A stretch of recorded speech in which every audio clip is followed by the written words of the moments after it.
On Spotlight, we bring you fast-rising Nigerian singer Dnyra, whose voice is filling up space in the music scene. Do enjoy.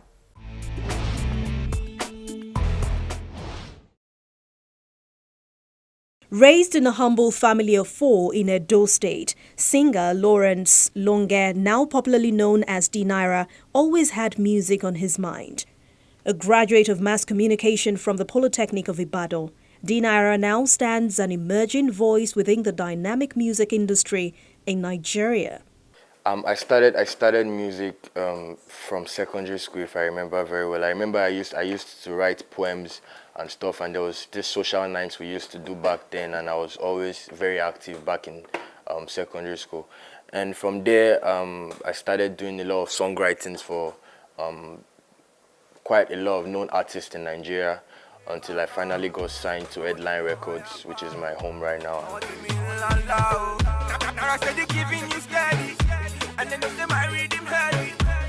Although he's only an emerging act, his writing background and poetic abilities has seen him pen songs for some unnamed established acts. I just want to focus on my sound right now, my music right now, because there's been situations where I've been ripped off most of my music. There's been situations where a lot of people have taken my songs and put it out without my consent. But right now, I don't want to make that what I want to focus on. I want to just focus on my single. Then maybe when I finally get to where I want to get, then I can say, okay, I did this and did that for quite a lot of people. Yeah. His journey to making music witnessed a major stumbling block just before it kicked off, as his mother, who is a health worker, vehemently kicked against it. This forced him to take up desperate measures to fulfill the call of his passion.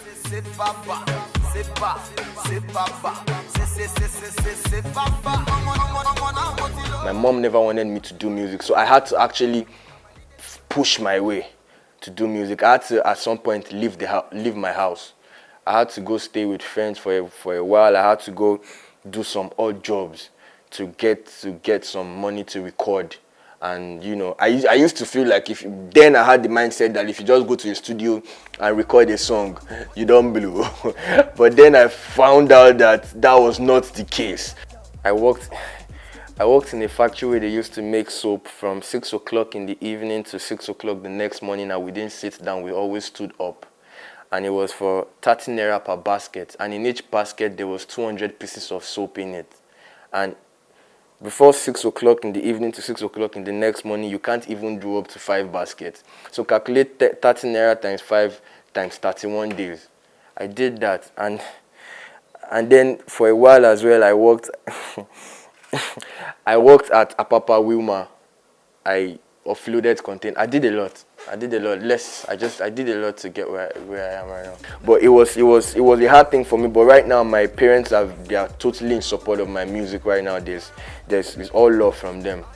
His official introduction to professional music was on Chopstick's reggaeton track Say Baba, which featured a collection of other music upstarts yearning for an opportunity. His delivery especially caught the eye.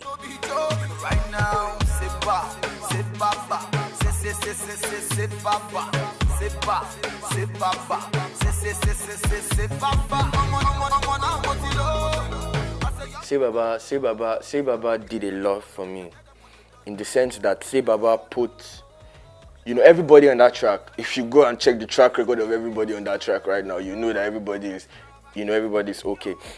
Say Baba did a lot for me. He gave me this. Okay, that's the guy that took that verse. Okay, that's the guy that took this verse. And it was from there something led to something that put me on my label. So Say Baba, I would say was something that put me out. It put me out. His impressive outing on the track earned him a call-up from the iconic music imprint Headline Records, which was formerly home to late indigenous rap pioneer Dnyra. He eventually signed his first major professional recording deal. Filling in the space left by the respected wordsmith Dnyra came with some level of pressure. At some point, I wouldn't lie to you, I felt the pressure to impress. I felt I needed the pressure. I felt this pressure of trying to live up to, like what you said, live up to the success of Dagreen. But later on, I just thought to myself, like, if I wasn't doing something good, if I wasn't doing something great, nobody would say, I want to invest my money in you. I would like to say this, most artists jump into a contract. I've been there where I was under a management before, where I jumped into that management contract without seeing the contract, and and I knew where that led me to. So when I wanted to be under this record label, I had my lawyers, I had people look at the contract over and over again, and Headline Records did something for me that most record labels won't do.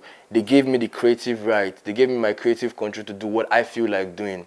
They didn't put pressure on me and say, okay, this is the sound we want you to follow. This is what we want you to do. I do my music, and they found my music and liked it. So there wasn't no pressure of, okay, this was what you have to do. So it's my own sound that I'm pushing, and Headline is supporting me for that. And for that, I'm very grateful to my management and my record label. Them they like the bass, they take them high.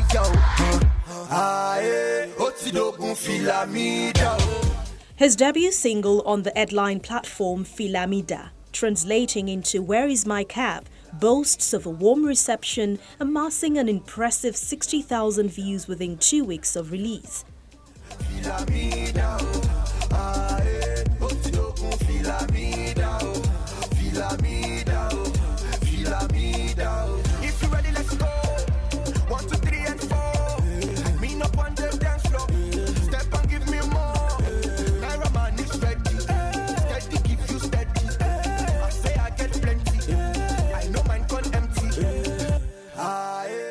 I was hanging out with a couple of friends, and there was this guy that had a little too much, and when he wanted to leave where we were, and he started looking for his cap. So but the funny thing was, the cap was on his head. So everybody around was looking at him and laughing, like, yo, your cap is on your head, what are you looking for? But we didn't tell him, so we were just laughing. So when I got home, I just thought about it, like, if you're looking for a cap, you could be looking for a crown.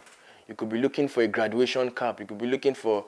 So to me, Filamida is about me winning. It's about my positivity. It's about this positive vibe, about anybody trying to achieve something. So, when we like to term a lot of things to the heart. Like when you finish graduating from school, there's this, you wear a graduation cap, and when you're a king, there's this crown. For me, I'm looking for a crown. So yeah, that's the inspiration for Filamida.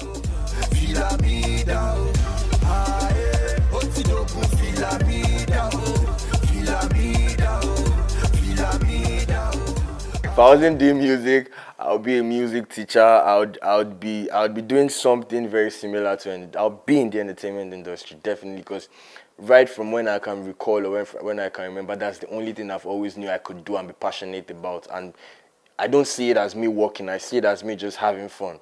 Such is the strength of his love for music that he shelved other opportunities to pick up white-collar jobs. However, his passion for music is driven by a stronger desire. I'd like to let my voice be heard.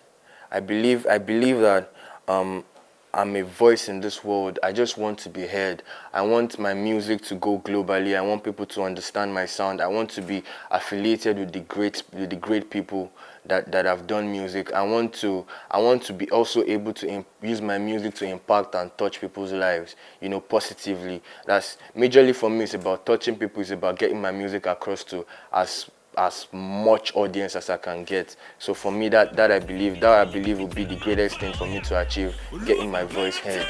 Chopsticks, I want to see you jaggy. Subana score goals, me no be player, but me be that like a keeper. Number one fan, BJC. Say ba, what you say rara. I say me want oh jenanda. Saba, what you sarara. I'm a want be a cool, be a sarara. Yeah. Everybody know me popular Jimbo. Black president, yes, for the ghetto. Football top of my ghetto, you start. Also, come where you get your best. You get some of me broke. Yeah, poverty they joke. I know that she for me, folks. No be joke. Right now, c'est baba, c'est baba, c'est baba, c'est baba. I say young nigga mododo. Now my leader done the follow, make I tell them what they don't know.